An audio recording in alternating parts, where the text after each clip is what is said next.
Hello বন্ধুরা, good evening সবাইকে। সবাই কেমন আছো? অনেক দিন বাদে নিজের ভয়েসে ভিডিও দিলাম। আসলে সত্যি বলছি, ভালো লাগে না এখন আর সেরকম ভিডিও করতে, তাই ভিডিওগুলো করা রয়েছে, তাই ভাবলাম ছাড়ি একটা।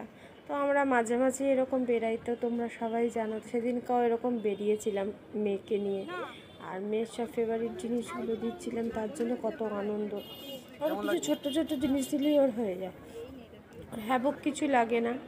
তো যাই হোক, আর বাচ্চার সামনে এখন যাই খাবো আর সেটাই লাগবে। এখন বড় হয়েছে, আগে ছোটোবেলায় যাই হোক একটা কিছু বুঝিয়ে বাঝিয়ে দেওয়া যেত, কিন্তু এখন বোঝানো যায় না।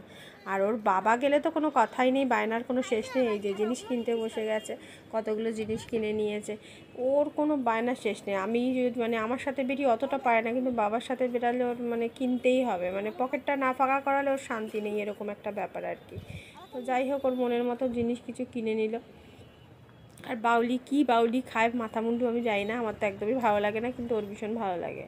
তো যাই হোক, মাঝে মাঝে ওর জন্য কিনে দেওয়া হয়, সব সময় দেওয়া হয় না। এবার বাবা কিনেছে আইসক্রিম, ওর আইসক্রিমটা ওর খেতে হবে।